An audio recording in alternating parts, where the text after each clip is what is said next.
Vamos mudar de assunto agora para uma das notícias do dia aqui no Espírito Santo. Foi adiado o júri do médico Celso Luiz Ramos Sampaio, acusado de matar a pedagoga e Miss Pomerana Rayane Luiza Berger. Esse caso foi em 2015 e há 10 anos a família busca por justiça. Com o adiamento do júri, parentes e amigos fizeram um protesto na porta do Fórum de Vitória. Esta é a terceira vez que a defesa do médico Celso Luiz Ramos Sampaio consegue adiar o júri popular. Dessa vez, os advogados do réu alegaram que não tiveram acesso a novos vídeos anexados ao processo. O corpo de Rayane foi encontrado no dia 7 de julho, dentro de um carro, em um rio, em Santa Maria de Jetibá. Durante as investigações, foi descartada a hipótese de acidente e a polícia então chegou à conclusão de que o caso se tratava de um feminicídio. Bem, a Justiça julgou em 2024 quase 11 mil processos de feminicídio em todo o país. A gente vai pegar o gancho dessa história para ampliar o contexto da discussão, porque a Justiça de fato vem julgando mais. O número é 225% maior do que há 5 anos. Mas como a gente viu aí no caso da Rayane, muitas famílias ainda esperam por justiça. Quais são os impactos emocionais dessa espera? Porque a sensação de impunidade faz com que as famílias revivam todo dia a mesma dor. Esse é o nosso assunto aqui no estúdio. Eu recebo a Letícia Rodrigues, psicóloga, a advogada Camila Dias e a autônoma Emanuele de Souza, que sentiu na pele essa busca por justiça por um caso semelhante. Muito boa tarde a todas vocês. Obrigado pela participação aqui no Fala Espírito Santo. Emanuele, eu queria que você começasse contando a história que envolve a sua mãe, que lamentavelmente foi morta pelo então companheiro, não é isso? Então, no começo era assim, né? Uma pessoa normal, né? Vivia com a gente, entendeu? Nunca apresentou sinal de agressividade, porque ele sempre era muito tranquilo com ela. Aí, bom, eles tiveram uma discussão, né? Uns dias antes. Aí, depois de uns dias, eles voltou, ficou tudo bem. Aí, do nada, assim, um dia de manhã amanheceu, meus irmãos foram lá em cima, né? Na minha casa, onde eu moro, me chamou. E deu a notícia, né? Aí eu desci lá embaixo e comprovei, né, que tinha acontecido. Isso foi quando? Isso foi em 2019. 2019. Isso. E, como você disse, ele não tinha sinais de agressividade? Não, nunca teve. Quando aconteceu, vocês desconfiaram que poderia ser o seu padrasto? No momento assim, bom, né, os fatos, tudo já apontava para ele. Porque ele já não estava lá em casa mais, já não tinha muitas roupas dele no guarda-roupa e já tinha sumido. E a polícia investigou o caso? Investigou, só que aí depois, eu acho que de um ano, foi para julgamento, só que aí julgou ele e depois disso nós não tivemos mais nenhuma notícia. Isso em 2020, então? Isso. Então, o crime aconteceu em 2019. A mulher, a mãe da Emanuele, foi morta pelo companheiro dela, né? Que eles tinham um relacionamento. E um ano depois, ele foi julgado, é isso? Isso, mas, bom, na verdade a gente não sabe nem se ele está preso ainda, porque depois disso ninguém também mais da justiça procurou nós. Uhum. Como é que fica esse sentimento da família em relação à atuação da justiça no caso da sua mãe, Emanuele? Não sei, né? Bom, fica complicado, né, porque fica aquele sentimento, assim, um crime bárbaro, né, que não foi tão, assim, levado a sério, né, que eu falo. Meus irmãos também sofreram muito com a perda, porque na época era 2 de menor, né? 3 comigo. As minhas outras 2 irmãs também de maior sofreram muito também com o que aconteceu. Essa é a sua mãe? Isso. Perfeito. E como que vocês estão agora, depois de ter essa informação de que ele foi condenado? Estão levando, né? Porque esquecer a gente não esquece nunca, né? O luto é para sempre, né? Felizmente. Bem, Camila, eu queria que você tentasse explicar, porque é difícil entrar na cabeça da população.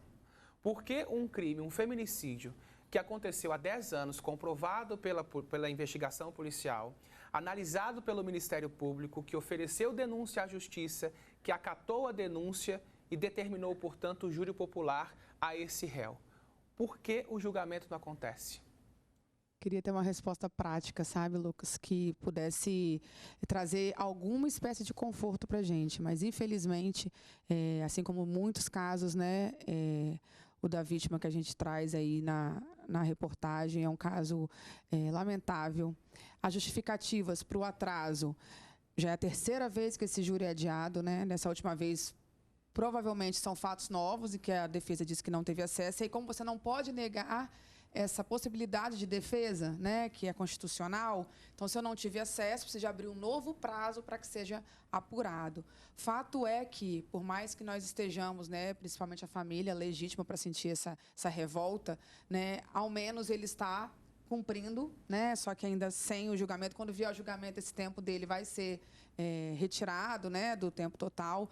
Então, esse homem está recluso e, com isso, a gente continua aguardando pelo que, de fato, vai trazer alguma expectativa de cumprimento disso, né? Porque a família precisa, a sociedade precisa dessa satisfação da justiça, né? Um crime que, como você bem disse, uma década, isso é inadmissível. Para um ano, a gente já acha muito, né? Como no caso da mãe da nossa participante. Então, assim, 10 anos é um descaso, porque, ao meu ver, enquanto cidadã e também enquanto advogada, se a justiça quisesse parar para agilizar isso, ela poderia mover melhor os seus componentes para estar finalizando mais um caso aí que ficou à mercê, né? Você que está acompanhando o nosso Fala Espírito Santo, tem alguma opinião sobre esse caso, sobre a atuação da justiça em torno de julgamentos de feminicídio no nosso país? Fala no Zap, o telefone é o 27 999 42 24 78. Você pode enviar uma mensagem ou então, olha só, aponta a câmera do seu celular para esse QR Code que vai direto para o Fala no Zap e eu fico aqui acompanhando as mensagens. E Camila, já temos uma participação que é um jargão popular, que é o seguinte: boa tarde, Lucas. Esses casos aí é porque o dinheiro fala mais alto. Se fosse um pobre, já tinha acontecido o julgamento na primeira audiência. Queria que você falasse sobre essa sensação da população em torno disso também. É compreensível, né? Todo tipo de tentativa para justificar. Mas, de fato, poderia ser que até mesmo com uma pessoa, né, com uma condição financeira desfavorável, o fato dele ser um médico, o feminicida, mas nesse caso específico, Lucas, não vejo, apesar de não ter acesso, né, que possa ser por conta disso, porque as provas que foram juntadas aos autos fazem esse processo demorar. Cada hora que surge, não é igual eu falo, né, a justiça, às vezes a população e até mesmo, né, todos nós, a gente fica, poxa, mas por que não resolve logo? Porque não é como ir numa repartição, pegar uma senha e pedir para agilizar. A gente precisa, quando junta uma prova, tem que parar tudo que está acontecendo, o outro lado precisa de ser escutado, abre oportunidade para que a defesa também se manifeste, e nisso vai para o Ministério Público. Cada lugar que esse processo vai andando é um tempo e aí vai se tornando esse tempo todo, né? Então, assim, infelizmente existe sim uma questão social, a gente sabe disso, é fato, é inadmissível, mas também é levado em consideração. Então, assim, para o caso da nossa reportagem, realmente esse atraso tem sido processual. Perfeito. E a gente acompanha por tanto tempo para que esse júri aconteça. É claro que a nossa função aqui não é julgar, nós não somos justiça, nós estamos colocando o assunto em debate. Tanto é que a defesa desse médico, desse réu, poderá se manifestar, inclusive aqui no programa, no Fala Espírito Santo, no nosso jornalismo. O espaço está aberto, assim como a promotoria, os familiares da vítima, o espaço está aberto sempre a todos. Letícia, eu queria que você comentasse agora como é que fica uma família como a dessa moça, que foi morta em 2015, e recebe essa notícia, de repente, ontem nós noticiamos que iria acontecer hoje, do adiamento. Como é que fica a mente dessa família, a sensação de impunidade total, né? Assim, eu acho que a Emanuélia está aqui, né, para representar essas famílias. Sim. Meus sinceros sentimentos, eu não consigo mensurar que dor é essa de você perder uma mãe ou alguém da sua família de forma tão bárbara, tão torpe. Então, penso que é um vazio, né, Emanuélia, imenso, assim. Complicado. Um vazio daquela pessoa que tinha um lugar, que tinha um preenchimento ali, ela não está mais, de uma forma tão torpe. E acredito também que muitas vezes um sentimento de culpa por talvez ter podido fazer alguma coisa, tendo em vista que aquela pessoa estava presente ali na mesa, né, nos almoços de domingo. Um trauma, muitas vezes, uma desconfiança, uma dificuldade de continuar. Então, não é só aquela pessoa que se foi, mas é toda uma família que fica marcada pela tragédia. O feminicídio é algo muito violento em muitos níveis. Eu acredito que, como a Emanuela colocou, talvez não houvesse ali um histórico de agressão física, mas a gente sabe que o feminicídio é o último capítulo de uma história de violência de muitas formas, patrimonial, emocional, muitas vezes física, de forma mais branda e até chegar a um feminicídio. Então, fica meu sentimento para essa família que está aqui colocada na entrevista, também para a Emanuele, que penso que é um buraco muito difícil de ser preenchido, né? Acho que nunca será preenchido. Nunca, é uma dor que nós não conseguimos nem imaginar. Temos algumas participações aqui no Fala no Zap. A Tereza Loureiro critica a lentidão da justiça e afirma que, especialmente nos casos de feminicídio, os processos deveriam caminhar mais rápido, deveriam ser julgados mais rápido. Outra opinião aqui, Lucas, na minha opinião, a justiça é conivente com essas situações. A lentidão é peça fundamental nos andamentos dos processos pelo país afora. Boa tarde, Lucas. Eu acho que a justiça deveria ser mais rápida e mais severa em relação ao feminicídio. A gente vê aqui, Camila, críticas justamente a essa lentidão. Como que a gente poderia apontar caminhos para que isso fosse agilizado de alguma forma? Concordo plenamente com a opinião aí dos telespectadores.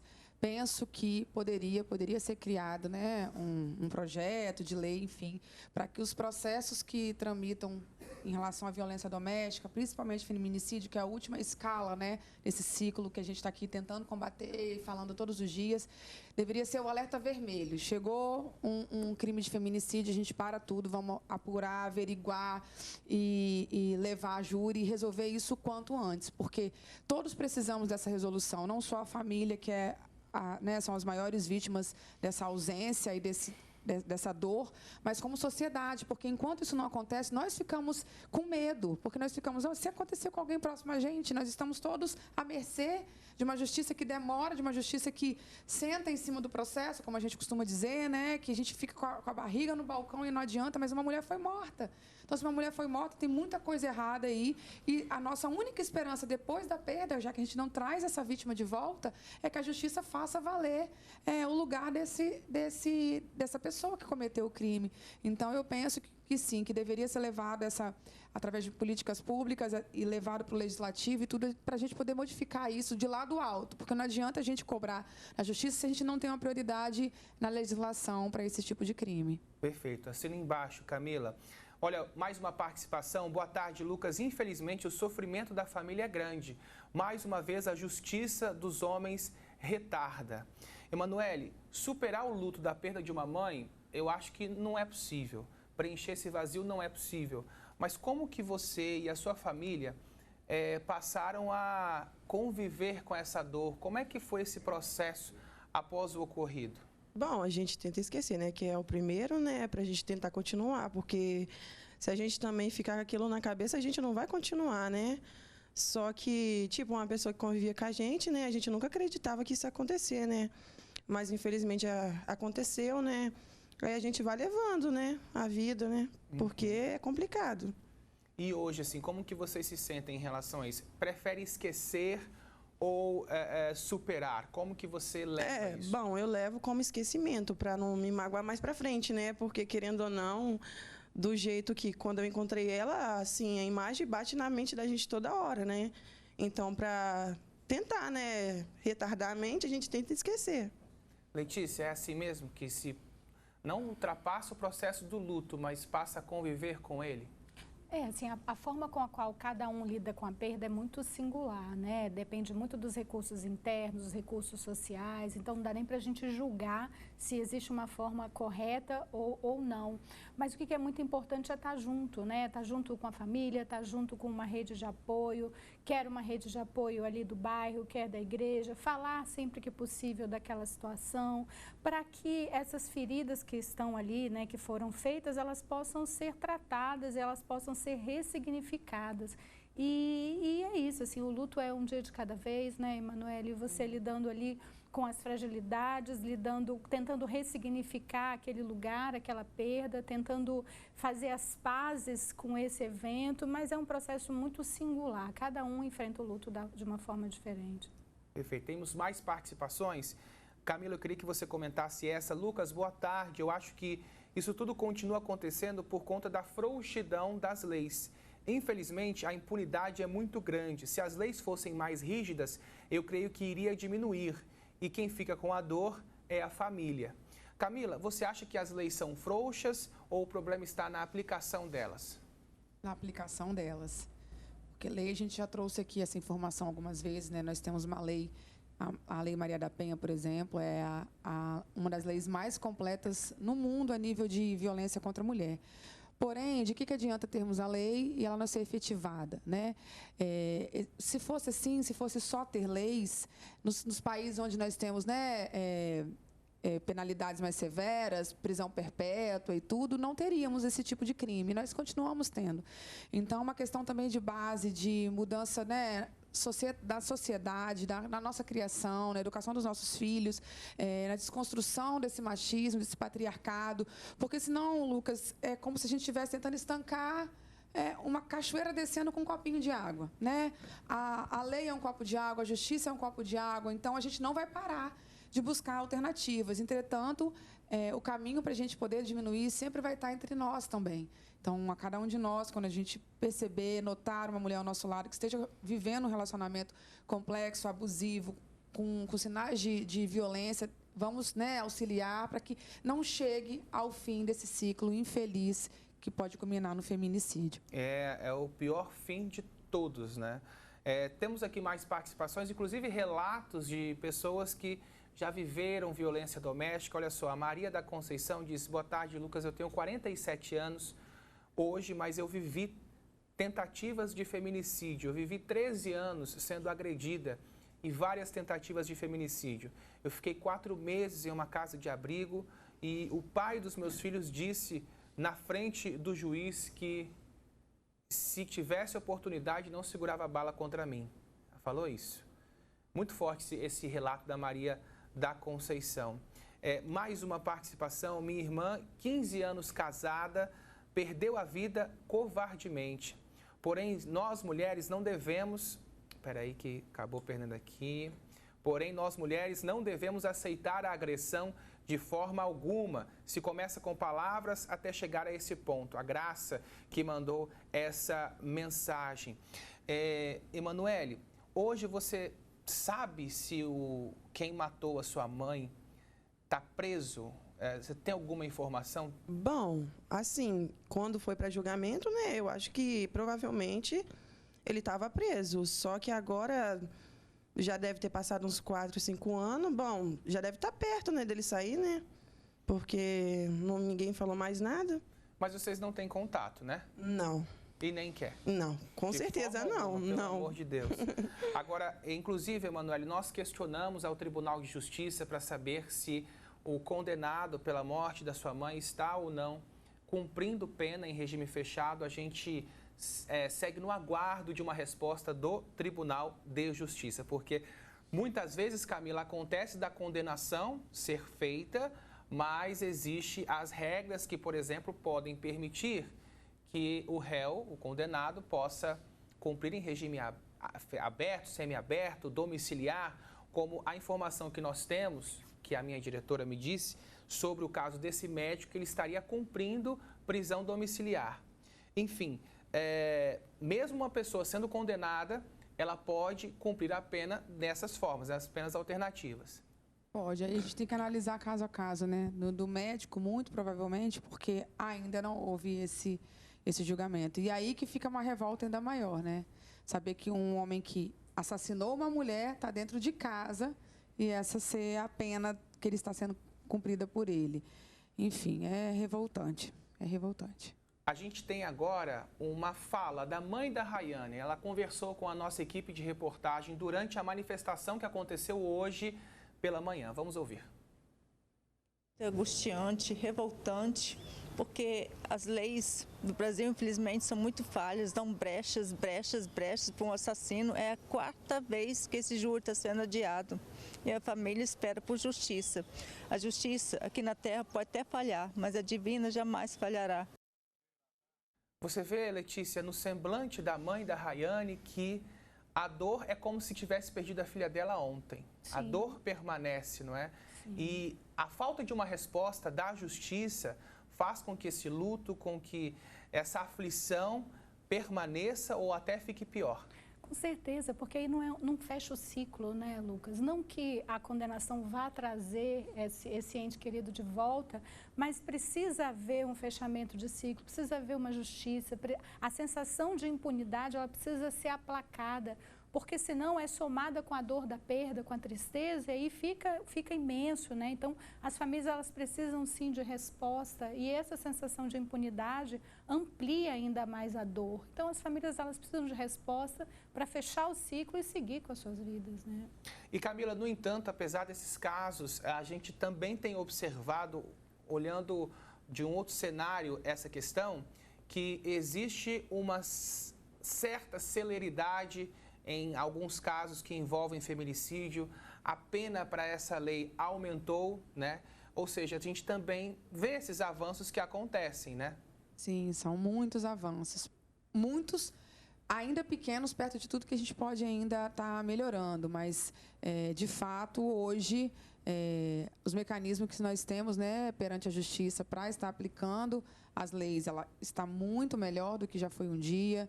Hoje, a pena, as características, né, que a gente tem, os agravantes, tudo em relação à violência contra a mulher, né, ao feminicídio, todos os tipos de violência.